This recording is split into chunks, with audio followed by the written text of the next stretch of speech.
But the point is that every individual is having a specific, Mother said, everyone's role is indispensable in this world. Everyone has a place which is indispensable. So even there one need not be worried. Your place in the world is indispensable. You have a work to do which is indispensable, which only you can do and nobody else will be able to do. So you need not be worried in competing with others that before you can do, somebody else has done it. You need not worry about it. Your own karma, that is to say, your own manifestation of the role that you have to play, which manifests itself dynamically through you, that karma will make you different from others in any way and will lead you to fulfill the role that you have to play. Now this is my first answer to this question, what is karma? To repeat very precisely, the manifestation of the work and the role that each individual has to play in the totality, in the building up of the temple of the divine on the earth, is karma. Now this karma is, however, not like what we call sporadic action. It is not an action which we can begin and then end immediately or after some time, which most of our actions are in our present condition. It's a chain.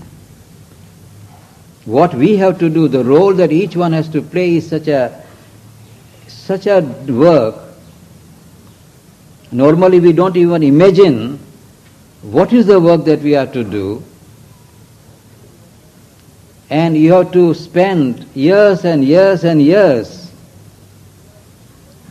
even to find out some kind of a linkage. Since this chain is a very long chain, we cannot expect it to be finished soon. There is a long procedure and long voyage, long journey.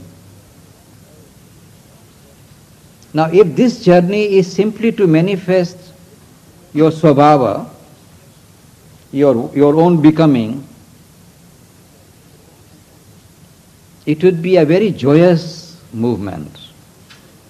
It is like an architect who knows his business so well and he enjoys very well dreaming and casting his dreams and directing people as to how it is to be done. Such would be the joyous movement of every one of us. But this is complicated by the fact that we have forgotten, somehow we have allowed ourselves to forget the mandate that we have given to ourselves, the mandate that we have promised the divine that we shall carry out. Now because of this forgetfulness, because of this oblivion, the process becomes somewhat very complicated. Otherwise it will be a very easy canter and galloping actually towards the goal that we have. It can be fast even. But because we have forgotten, now this forgetting itself, you may ask how this forgetting has come about. Why did you forget? How did you forget? This is a question which is very difficult.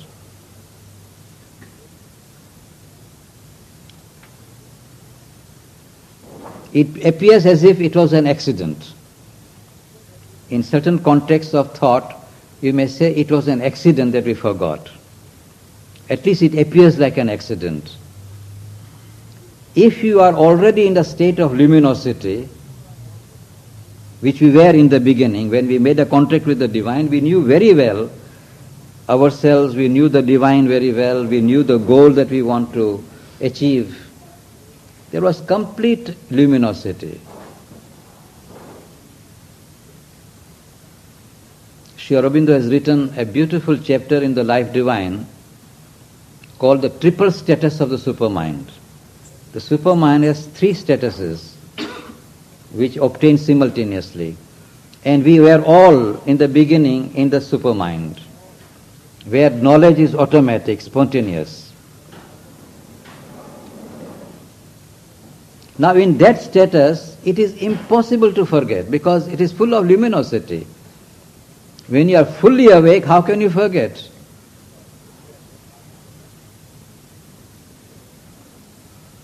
So in a certain sense, when we look at our present status of ignorance, it might seem that by chance we fell from it. There was a fall from it.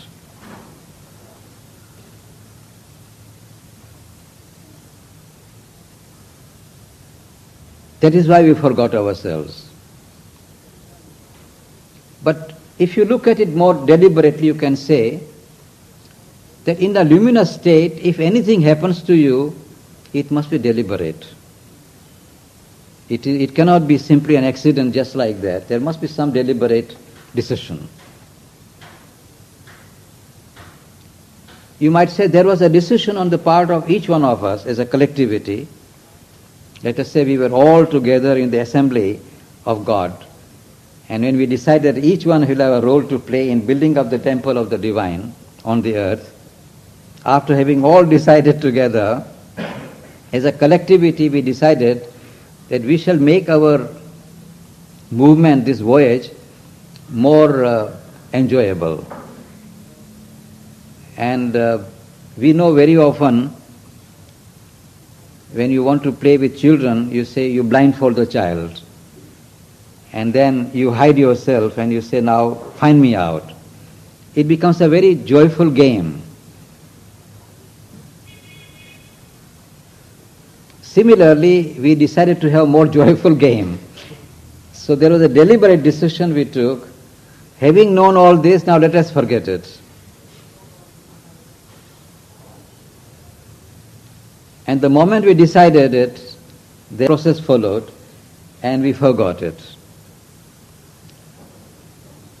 It is from that forgetfulness that gradually we are now blindfolded, as it were, or partially blindfolded, if not fully.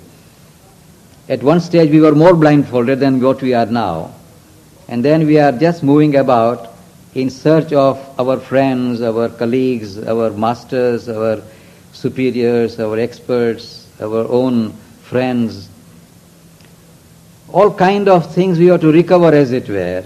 And then we have to find our tools of work, capacities of work, the design of work, the architectural perception, the dream. All that we have to recover, as it were. Very big work has to be done.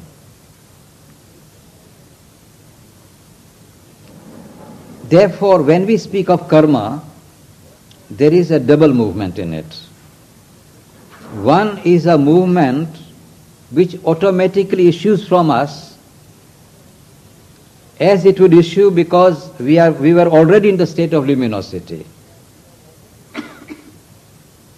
So there is a push in us which does not forget really the goal because it knows already. So there is something in us which knows the goal and pushes us constantly in that direction. But there is also this forgetfulness. So there is a complication. You are pushed in the right direction, as it were, and yet you are not sure.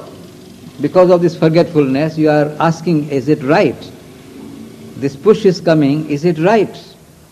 Is it wrong? Am I really going in the direction in which I should? And then you have to gradually recover it.